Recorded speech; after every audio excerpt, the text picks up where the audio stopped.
Good morning. It's Wednesday, February 16th, 2022. This is To My Liberal Friends, and I'm John Haddo. I want to talk about a subject today that everybody sees being reported in the news, and there are a lot of different opinions on this.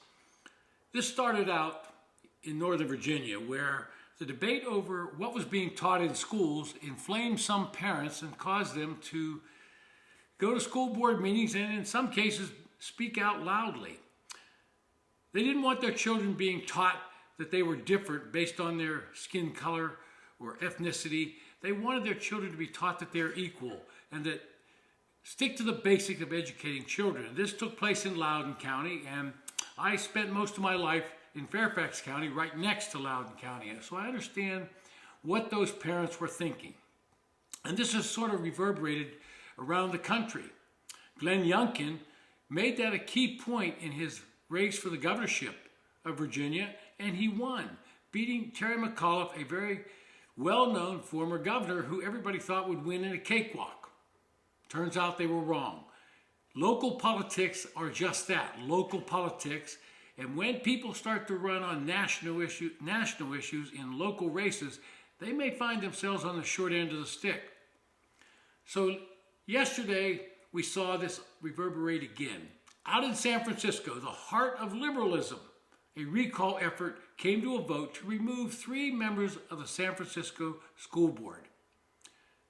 And the vote came in 70% to recall them, to remove them and have the mayor temporarily appoint 3 new commissioners. Gabriela Lopez, the president of the school board, removed. Fauga Maliga, the vice president, recalled and removed.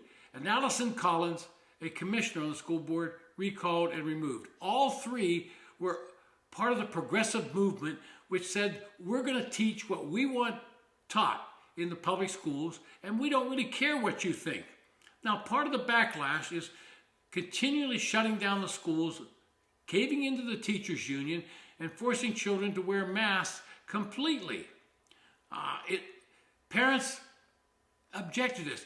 And the irony is that Mayor London Breed supported the recall, and she is a very liberal mayor and a black woman. And I loved her quote. She said, parents fighting for what matters most, their children.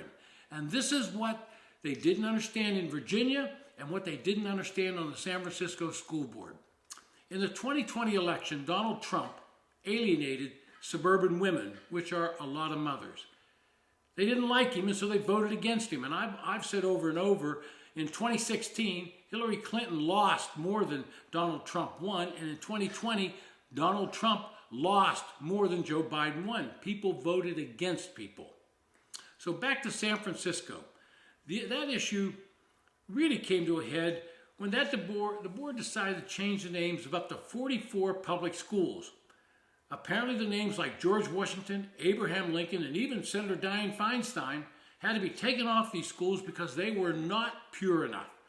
Now, historians pointed out there were several historical inaccuracies in their reasoning, so they had to delay those changes. Paul Revere was one they didn't like either. I mean, the list goes on and on. They want to sanitize our history because if you did anything that might have been acceptable in the time period that you lived, but today we deem unacceptable, you are to be erased from history.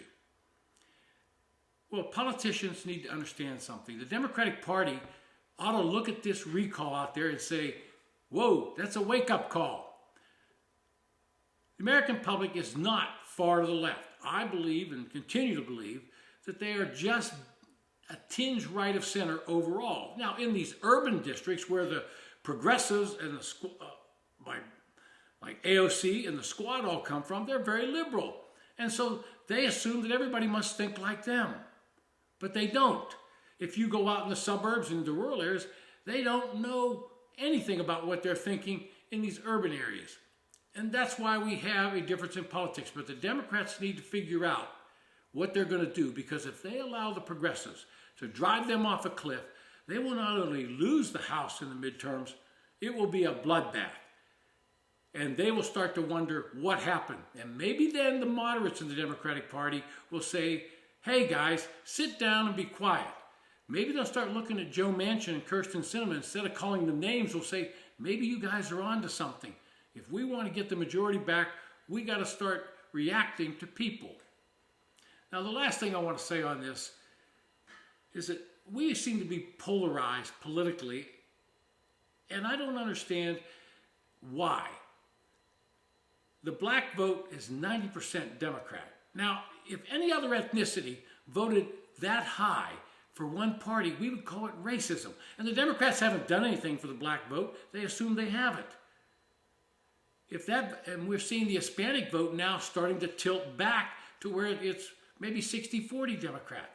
And suddenly, both Republicans and Democratic parties are campaigning to Hispanic voters. Democrats don't campaign to black voters. They know they have them. Instead, they try to win the independents in the middle. And that's not going to happen if they keep with these progressive policies. So just like these commissioners out in San Francisco, just like these parents in Loudoun County, Virginia, they're finding it's a wake-up call that parents, particularly when you get into their children, as Mayor London said, they're going to fight for what matters most. And that's their children, their education, and their future. This has been To My Liberal Friends. Thanks for listening.